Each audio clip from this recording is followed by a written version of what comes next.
to my new little mini series. So the idea behind this is that I'm creating dinners that you want to eat on a Sunday. So this is going to replace your Sunday roast. And this is a bit less traditional, but it has the same vibe. So I'm hoping you're going to really enjoy this. The beauty of this, of course, is that you can use your Ninja Foodi, and this is more or less a one-pot meal. Of course, if you want to add extra, Yorkshire pudding or some vegetables maybe extra on the side, you can obviously do that. But the concept really is that we are using the Ninja Foodi to create our Sunday lunch. And first up, today's one is absolutely amazing. It is beef brisket, and we're going to really cook that so it falls apart and becomes so tender. It's really yummy. And then we're going to make a bake out of it. So it is my roast beef and Parmesan roast potato bake. Those potatoes are going to go all crispy and they're fluffy on the top. It really is absolutely gorgeous. So if you like the look of today's recipe, please hit the like button for me. And of course, if you give it a try, then I'd love you to comment, let me know exactly what you thought of it. And before we get into today's recipe, just to let you know that my Ninja Foodi Christmas cookbook has been restocked. We have limited stock available. I don't think they're going to last up until Christmas, but who knows? So get in there as quickly as you possibly can if you want to secure your copy of that. And of course, my other cookbooks are available on my website as well. And actually, if you buy more than one, then you do make an extra saving as well. So that's worth noting. And if you have purchased a cookbook from me before on my website, you will have loyalty points. So don't forget to use those as well, because that gives you a little bit extra money off. Right, let's go and get started. Let's get that beef cooking and let's make a delicious Sunday lunch. Today's recipe is a take on a roast dinner, something you can make as a full meal in your Ninja Foodi pot. So I really love this. Came up with this idea the other day. So there's going to be a few in this series. This is my first one. And yeah, it's going to be good. It's going to be really good because Sundays don't necessarily mean that everybody has loads of time to produce a whole roast dinner. And of course, if you want to make something that all fits in your Ninja pot, then a full roast dinner isn't again that easy, is it? I mean, don't get me wrong, it is doable. I have done it, but I wanted to come up with a way of making some really comforting family meals, and I think I've got it just right with these ones. So we're starting off with me crying because I'm cutting these onions, and oh my goodness, that one was really strong. When you're watering like crazy. So let's just get these onions sliced. So I've just peeled them, and now they are sliced. So that's 2 onions there. Then just to show you what I've got. So we're using beef brisket because that is going to pull apart and give us the most beautiful tender beef. I've gone with an organic joint. I got this from Ocado actually, just because I didn't have time to go to the butcher, so that was convenient for me this week. I've got bay leaves, dry herbs, garlic granules. I've got some Worcestershire sauce. Just let you know that you can get this one, which is gluten-free. So if you do need a gluten-free option, then that is great. Corn flour, again, that is gluten-free if you've got any gluten-free guests. We've got garlic. I've got a really huge, look at the size of that in my hand. That is a huge garlic clove. So you're going to want 1 big clove like that, or two or 3 small ones, up to you. I've got some garlic puree here, salt and pepper of course, corn flour because that's going to make the slurry to thicken the gravy. And then I have got a nice bag of potatoes because we're going to be making roast potatoes to sit on top of this. Probably makes no sense at the moment. Very last minute, I've actually decided to make these Parmesan roast potatoes. If you don't want them to be Parmesan, just literally don't put the Parmesan in. Absolutely fine, it's going to taste amazing still. So we're going to move on to cooking our beef to start with. I'm choosing to pressure cook. Now you can slow cook this beef if you wish to. It's 1.2 kilograms of beef brisket. Like I said, you can slow cook this if you've got more time and you've got all day, but pressure cooking works really well and it's going to tenderize that just perfectly. So to me, it's a no-brainer to do that because then I can shred that, move on to the potatoes, put everything together and then bake it in the Ninja for our dinner. And that way I'm not cooking all day long or anything, you know, nice and easy. Okay, so Ninja Foodi onto sear and saute. Get a little bit of oil in the bottom there. I'm going to just move my onions to one side because I'm going to start off with beef. We just want to brown this on all sides. It adds obviously colour, but this is more about flavour that we're going to get from this beef in that pot, and that's really going to help this to taste its absolute best. Okay, so with my salt and pepper, I like to put that directly onto my beef. Obviously we can do the other side when we turn it over.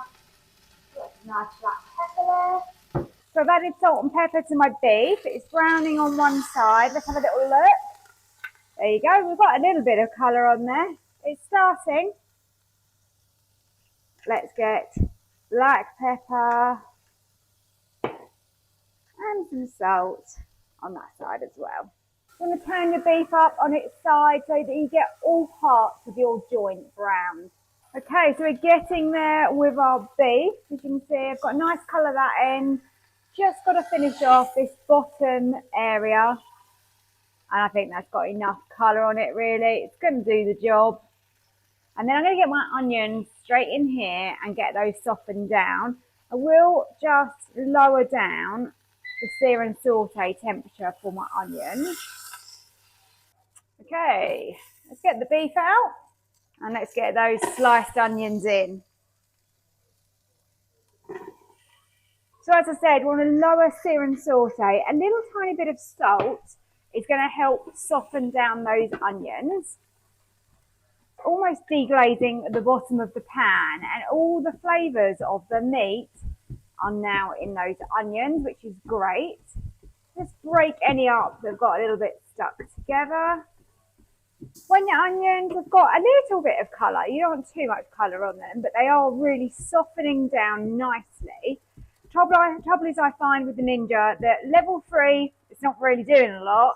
Level 4, it's doing too much. So that's a little bit annoying, but we do work with it. So sometimes I just go between 3 and 4 as I need to when I'm doing something like this. So let's add in everything else. I've got this huge garlic clove, which is going to be really difficult to crush. There you go, we're getting there. Scrape that in. As you can see, that's given me loads of garlic, which is why I was saying probably your normal average clove, you probably want 2 or 3 of those. And let's just stir that through. Now I'm down on level 3 on the sear and saute because I do not want to burn that garlic. We want to cook that off a little bit. I want a teaspoon of dried mixed herbs. Now I put some salt in my onions. Can add a little bit more black pepper. Obviously we did season the brisket, but nice to have a little bit more. And then 2 bay leaves should do the job. And then we want tomato puree. I have got a new one of these as well. Just try and squeeze everything out of this one that I can. I want 2 tablespoons of tomato puree. All right, here comes my new tube, so I can get a little bit more of that in. I'm going to now stir that through the onions. That looks lovely. Turn off the sear and saute. We don't need that anymore. It has done the job for us. We can add in our browned beef. Let's get that back in. There's a little bit that fell off, that can go into. I want a couple of tablespoons of Worcestershire sauce. And lastly is my beef stock. You can see I've got a little bit just stuck in my pot there. Just scrape that in because obviously that is a lot of flavour. Okay, I'm going to close the lid and let's get this under pressure. Don't forget to seal your pressure valve to start with. Slide across to your pressure cook options. I do want a natural release with this. And then, look at the state of me, I'm all dirty, but never mind. We're on high and I'm going to go with an hour and a half because I think that is going to be long enough for other things that I have done. I've done an hour and 45 before when I've had a much bigger joint. So I'm going to go an hour and a half. I think that's pretty safe. I want this to be super, super tender. So it's really important that it gets that cook time, because if I was slow cooking this, I'd be doing it for like 8 hours or something. So high, natural release, 1.5 hours. Let's go. Right, so the natural release was just over 17 minutes. Obviously, it's gone up a bit now because I've already opened the lid just to let the steam out so I can show you. It smells absolutely incredible, as you would expect. And I'm really hoping, and it looks like it's going to have worked, that that beef is going to shred and be really tender. So I'm going to grab the beef out, then we're going to thicken up our gravy, put the beef back in, and that is going to be the base of this bake. Right, let's grab that beef. Here we go. Oh, yes. Can you see when I do that? You can see that that is going to be falling apart. That looks gorgeous. Okay, so string. Mine was all stringed together, so let's get that string off. If you've got any kind of fat like this on the top, I always take it off. Obviously, it's going to be personal preference, but yes, I don't want to be eating that fatty bit. But it's nice to keep it on there whilst it's cooking, because obviously that's a nice layer of keeping that really moist. Okay, bring that to the side. And you can now see that this beef literally is falling apart. That is cooked beautifully. Glad that I went with the hour and a half. Doesn't look dried out. It looks moist and just perfect. Perfect for this dish. It's exactly as I wanted it. Look at this. Incredible. Now let's have a little look at the gravy situation. Now I want to keep the onions in here. That's all going to add some beautiful flavour. If you've got any sort of chunks of fat or bits of meat that have come off, then you can just remove those. I'm going to take the bay leaves out because they have done their job. So that's one. It's always finding them that's a tricky bit, isn't it? I always get one that seems to be hiding. No, thought I had it then. Oh, I'm sure it's going to appear at some point. Oh, we might have got it. No, it was a bit of onion. Henry's gone to the cinema today and Michael has gone to Spurs. It's not particularly cold, to be honest, today, but I'm sure he's still going to appreciate a nice warm dinner when he gets back. Right, I can't find it. I'm going to leave it for a moment. Let's get the cornflour slurry ready. Now you can put this on to sear and saute, and then I've got my cornflour slurry. So I'm starting off just with a tablespoon. It's a heaped tablespoon actually of corn flour. Just mix that together with some water. If you add it directly in, it will go all lumpy, and that's really not what we want to achieve. So all I do now is just give that a good stir. Now I like to just heat this on sear and saute before I add any more corn flour in, because it will thicken with the heat. Okay, made a decision. We're going to go with another tablespoon, so 2 tablespoons. I always think it's better to do it this way than to go in with too much. There you go, that's thickening nicely. You want this fairly thick because remember, we're going to be putting the beef in here and then we're going to be topping it with our roast potatoes. So it needs to be thick enough that it's going to hold those roast potatoes and allow them to sit on the top. Obviously there is a lot of meat to go into here as well. So I'll show you when this is done, when I've got the right consistency that I'm happy with. So here's the beef all shredded up, and that is ready now to go into that nice thick gravy. Of course, you don't have to use all of this beef in this dish. You can save some of it for another recipe if you prefer. I've rinsed my pot. I have peeled my potatoes and cut them into nice roast potato sizes. I've added some boiling water from a kettle just purely because it's going to speed it up. You of course can put cold water into here and then heat it on sear and saute. It's just going to take you that little bit longer. So that's all I've done. I'm going to add a little bit of salt. You can of course put stock in here if you want, but I'm going to be adding quite a bit of flavour to these after. So I don't really feel the need to use a stock cube, but it's up to you. So on sear and saute, level 5, basically all we're doing now is parboiling these, the same as you would do on the hob in a saucepan if you're making roast potatoes. We can then fluff them up, obviously drain them first, fluff them up, add our seasonings to them, and that's going to go on top of our beef.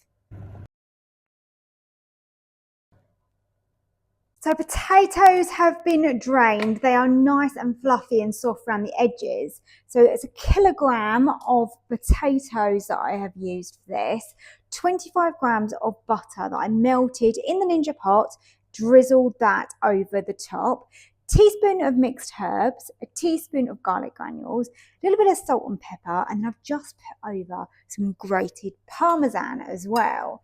So these are going to have lots of flavour.